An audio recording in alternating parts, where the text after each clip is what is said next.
All India radio के विदेश प्रसारण प्रभाग की हिंदी सेवा का ये है सोशल मीडिया कार्यक्रम। स्वीकार कीजिए नीलम मलकानिया का प्यार भरा नमस्कार। स्वागत आप सभी का। हमेशा की तरह इस एपिसोड में भी हम आपके लिए लेकर आए हैं कुछ संदेश, कुछ जानकारियां। बने रहिएगा हमारे साथ।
वतन की उल्फत सर पे कफन का सौदा, दिल में वतन की उल्फत सर पे कफन का सौदा। नामे वतन हो या रब बिरदे ज़बां हमारा, दिल में वतन की उल्फत सर पे कफन का सौदा। नामे वतन हो या रब बिरदे ज़बां हमारा।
अहद कर चुके हैं, मर जाएंगे वतन पर, क्या कर सकेगा देखें दौरे ज़मा हमारा।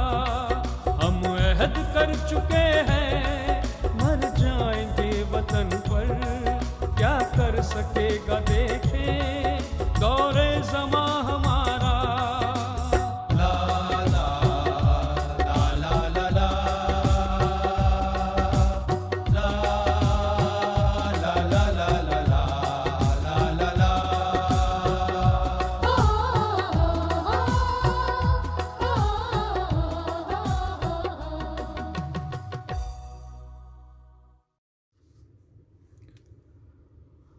ऑल इंडिया रेडियो की ये हिंदी सेवा है।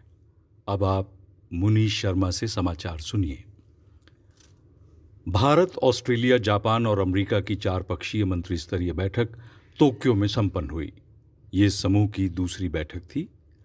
4 देशों के विदेश मंत्रियों ने महामारी से उपजी आर्थिक चुनौती सहित सभी चुनौतियों का मुकाबला करने के लिए आपसी तालमेल पर बल दिया। बैठक को संबोधित करते हुए विदेश मंत्री डॉक्टर एस जयशंकर ने कहा कि चारों देश सांस्कृतिक बहुलता में विश्वास रखने वाले जीवंत लोकतंत्र हैं और एक स्वतंत्र, मुक्त एवं समावेशी भारत प्रशांत क्षेत्र में विश्वास रखते हैं। भारत नियमों पर आधारित एक ऐसी अंतर्राष्ट्रीय व्यवस्था में यकीन रखता है जहां कानून को मान्यता हो, पारदर्शिता हो, अंतर्राष्ट्रीय समुद्र क्षेत्र में मुक्त नौवहन हो, क्षेत्रीय अखंडता का सम्मान होता हो और संप्रभुता के साथ साथ क्षेत्रीय प्रतिबद्धता का भी सम्मान हो, जहां विवादों का शांतिपूर्ण समाधान तलाशा जाए। प्रधानमंत्री नरेंद्र मोदी ने कहा है कि देश बाघ व हाथी संरक्षण परियोजनाओं के बाद अब सिंह और डॉल्फिन संरक्षण की परियोजनाओं के माध्यम से खतरे में पड़े इन जीवों को बचाने के प्रयास में रत है। वन्य जीव सप्ताह पर एक संदेश में प्रधानमंत्री ने कहा कि इन परियोजनाओं से वांछित परिणाम हासिल करने के लिए जनता को सहयोग करना चाहिए। प्रधानमंत्री नरेंद्र मोदी ने इजराइल के प्रधानमंत्री बेन्यामिन नेतन्याहू से बात की। दोनों ही नेताओं ने अनुसंधान, खासकर कोविड-19 के क्षेत्र में हुई नई खोजों का जायजा लिया। दोनों नेताओं ने जल, कृषि, स्वास्थ्य, व्यापार, स्टार्टअप्स और नव प्रवर्तन संबंधी सहयोग की भी समीक्षा की। ये समाचार आप ऑल इंडिया रेडियो की हिंदी सेवा से सुन रहे हैं। एक 2 दिवसीय भारत कनाडा कृषि प्रौद्योगिकी संगोष्ठी का उद्घाटन कृषि मंत्री नरेंद्र सिंह तोमर ने किया। श्री तोमर ने कहा कि भारत के कृषि क्षेत्र में 450 स्टार्टअप्स सक्रिय हैं। उन्होंने भारत के किसानों की लगन और उनके कड़े परिश्रम की सराहना की, विशेषकर पिछले 6 माह में जबकि दुनिया कोविड-19 की महामारी से जूझ रही थी। अपनी जापान यात्रा के दौरान विदेश मंत्री डॉक्टर एस जयशंकर ने जापान के विदेश मंत्री के अलावा अमेरिका और ऑस्ट्रेलिया के विदेश मंत्रियों के साथ भी अलग अलग भेंट की। भारत के स्वास्थ्य सचिव के अनुसार भारत में संक्रमण मुक्ति की दर दुनिया में सर्वाधिक है। अभी तक यहाँ 57,44,693 लोग कोरोना के संक्रमण से मुक्त हो चुके हैं। पिछले 24 घंटे में 82,203 लोग ठीक हुए। फिलहाल संक्रमण मुक्ति की दर है 85.04%। भारत में 8 करोड़ से अधिक लोगों की जांच कोरोना संक्रमण का पता लगाने के लिए की गई है। पिछले 24 घंटे में 11,99,857 परीक्षण किए गए। ब्लैक होल्स तथा आकाशगंगा के गहन रहस्यों का पता लगाने के लिए इस साल का भौतिकी का नोबेल पुरस्कार रॉजर पेनरोस, रेनहार्ड गेंजेल तथा आंद्रे गेज को दिया गया है। किर्गिस्तान में लोगों के विरोध को देखते हुए चुनाव परिणाम रद्द कर दिए गए हैं और किर्गिस्तान के प्रधानमंत्री तथा संसद के अध्यक्ष ने इस्तीफा दे दिया है। और इसके साथ ही समाचार बुलेटिन समाप्त हुआ। ये समाचार हमें विदेश प्रसारण सेवा के वार्ता एकांश से प्राप्त हुए। जुड़े रहिए, हमसे सुनते रहिए ऑल इंडिया रेडियो की हिंदी सेवा के कार्यक्रम। दीजिए आज्ञा, नमस्कार।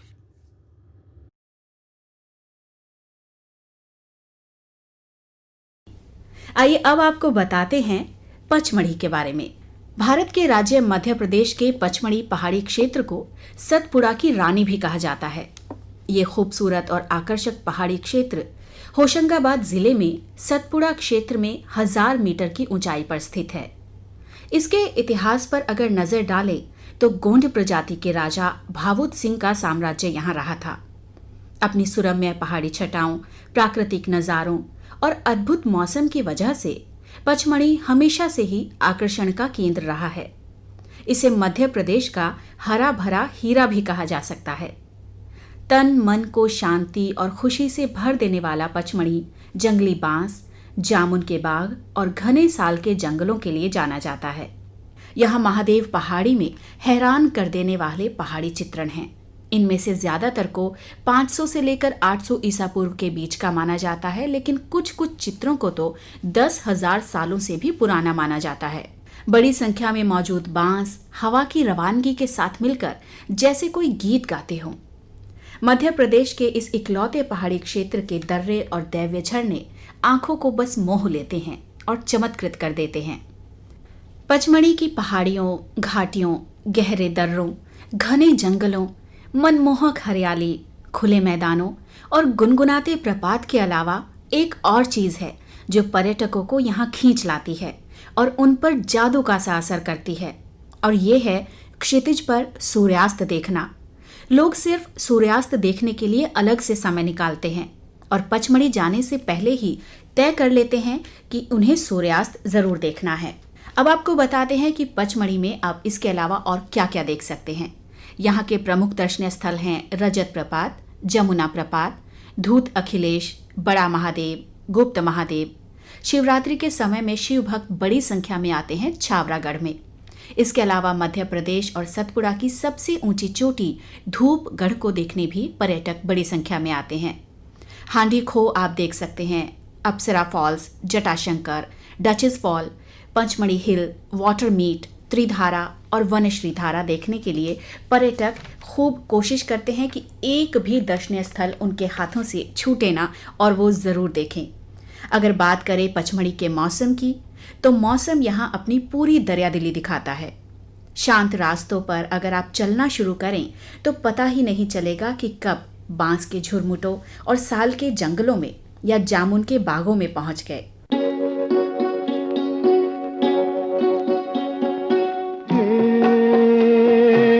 नीले गगन के तले धरती का प्यार पले,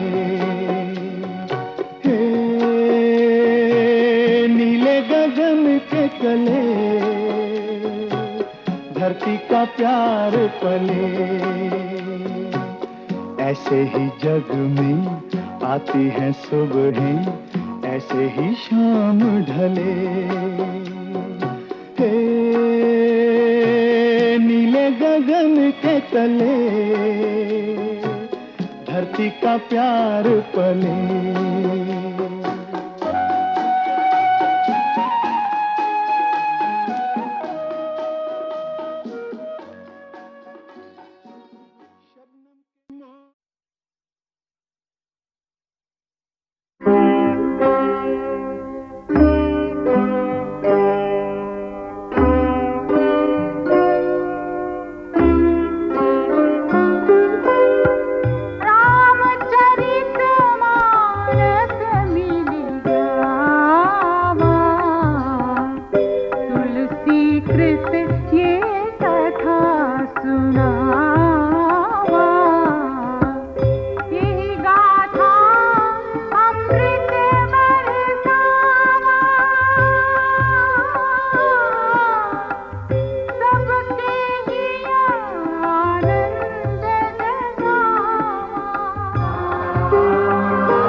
मंडप में श्री राम और सीता का विवाह संपन्न हो चुका है। दूल्हा दुल्हन अब एक आसन पर बैठे हैं। पुत्र के विवाह संस्कार के साथ पिता के मन में अपने वंश वृक्ष के फूलने फलने की कल्पना मूर्त रूप धारण करने लगती है। वशिष्ठ मुनि की आज्ञा पाकर राजा जनक ने अन्य कन्याओं मांडवी, श्रुतकीर्ति तथा उर्मिला को मंडप में बुलवाया। कुशध्वज की ज्येष्ठ कन्या मांडवी, जो गुण, शील सुख और शोभा की प्रतिमूर्ति थीं। पूरे विधि विधान के साथ राजकुमार भरत को ब्याही गईं। उसी प्रकार उर्मिला का ब्याह लक्ष्मण से हुआ। सुंदर नेत्रों वाली श्रुतकीर्ति शत्रुघ्न की भार्या बनी।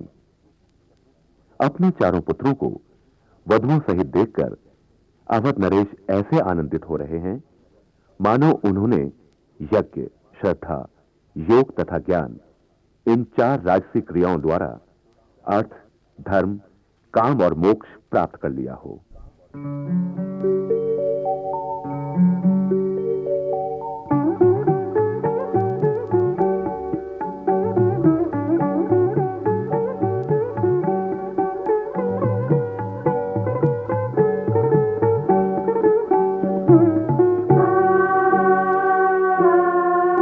बैठे बरासन राम जानकी मुदित मन दशरथ भय तनु पुलक पुनि पुनि देखी अपने सुख कसुर तरु फल नए।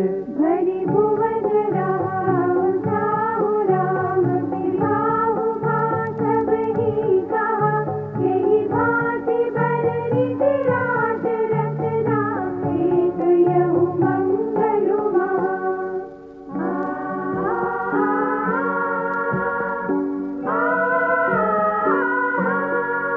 तब जनक पाई वशिष्ठ आय सुजाह साज सवारी कै मांडवी श्रुत कीरति उर्मिला कुंवरी लई हकारी कै। उसकी सुकन्या प्रथम जो गुणशील सुख शोभामयी सब रीति प्रीति समेत करी तो ब्याहि निर्भर तहि गई।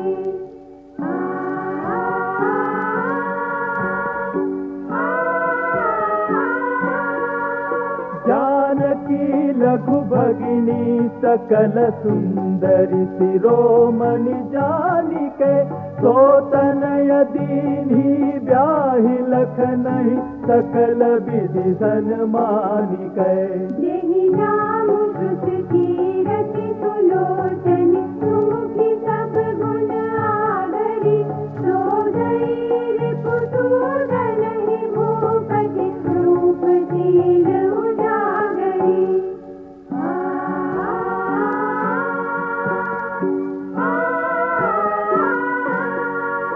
अनुरूप बर दुलहिनी परस्पर लखि सकुचहि हर्षहि सब मुदित सुंदरता सराहि सुमन सुरगन बरसहि।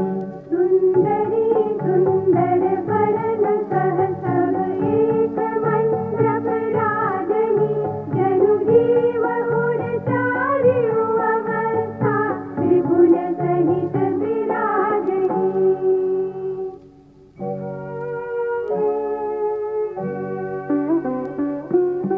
मुदित अवधपति सकल सुत बधुन समेत निहारी जनु पाए महिपाल मणि क्रियन सहित फलचारी।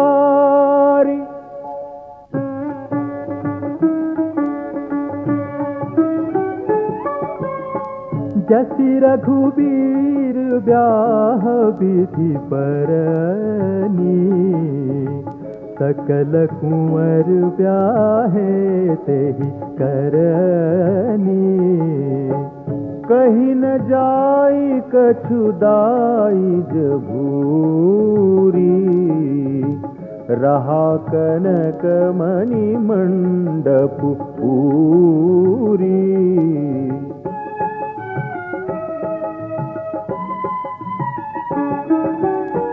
कंबल बसन विचित्र पटोरे भांति भांति बहुमोलन तोरे।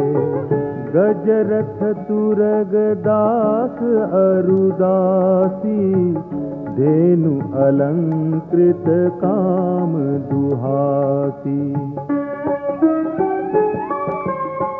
वस्तु अनेक करिय की मिले खा, कहीं न जाई जा नहीं जिन्ह देखा। लोकपाल अवलोकी सिंहाने, लीन अवधपति सबु सुख माने।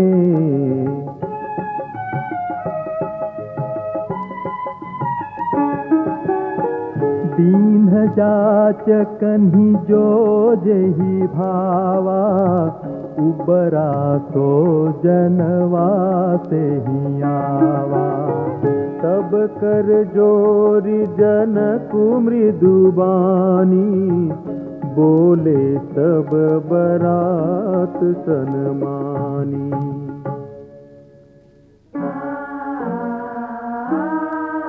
सनमानी सकल बरात आदर दान विनय बड़ाई के, प्रमुदित महामुनि वृंद वंदे, पूजी प्रेम लड़ाई के।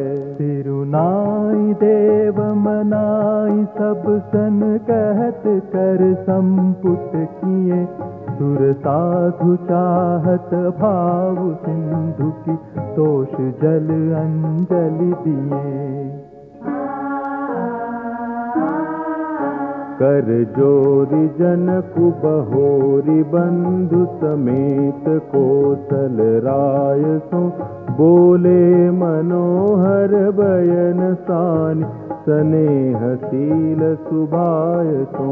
संबंध राजन रावरे हम बड़े, अब सब विधि भय, एहि राज साज समेत सेवक जानिबे, बिनु गथ लये। ए दारिका परिचारिका करि पाली, बी करुणा नहीं अपराधु क्षमि बो बोली पठे, बहुत हों ढीठ्यों कई। मुनि भानुकुल भूषण सकल सन्मान, निधि समधि किए, कही जाति नहीं बिनती, परस्पर प्रेम परिपूर्ण हिये। वृंदार कागन सुमन बरसहि, राहु जनवासे ही चले, दुंदुभि जय धुनि वेद धुनि, नभ नगर कौतूहल भले।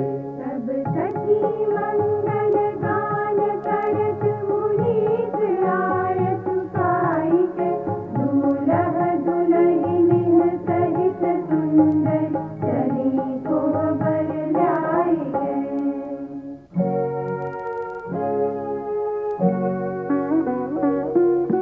पुनि पुनि राम ही चितवसिय, सकुचति मनु सकुचैन, हरत मनोहर मीन छवि, प्रेम पियासे नैन।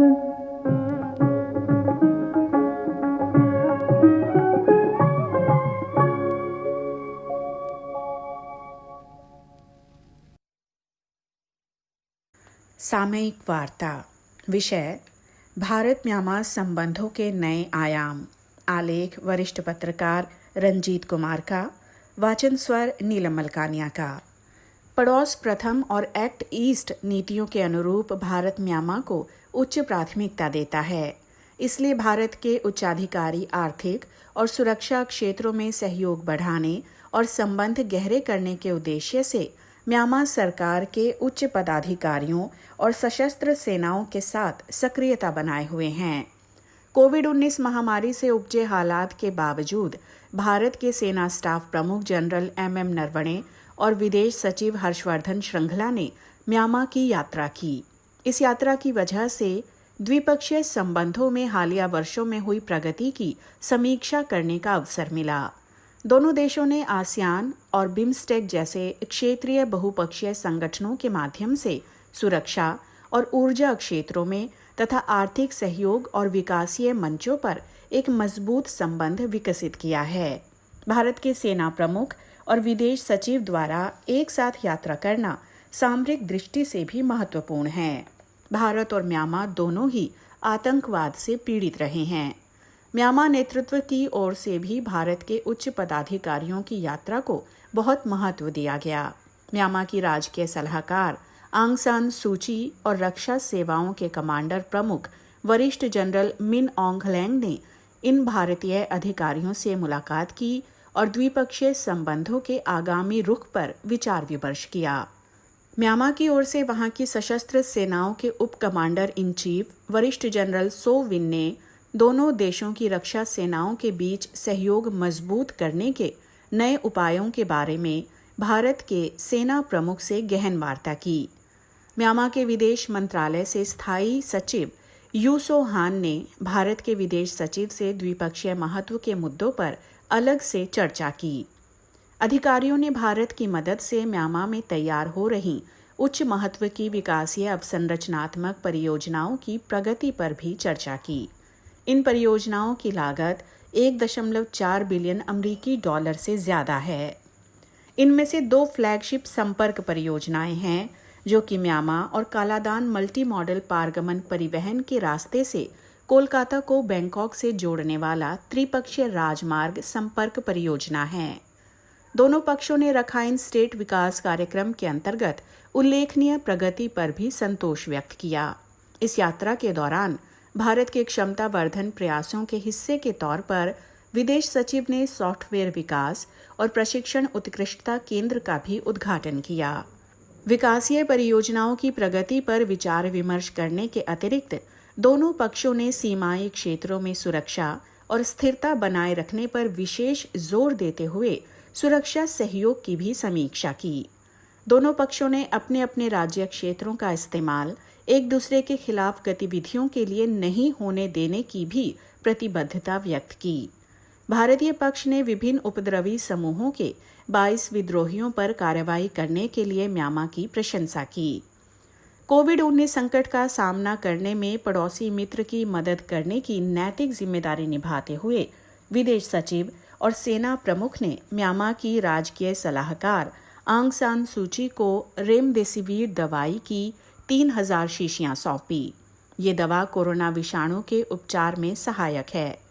इससे म्यांमार के कोरोना संक्रमित मरीजों का इलाज करने में मदद मिलेगी।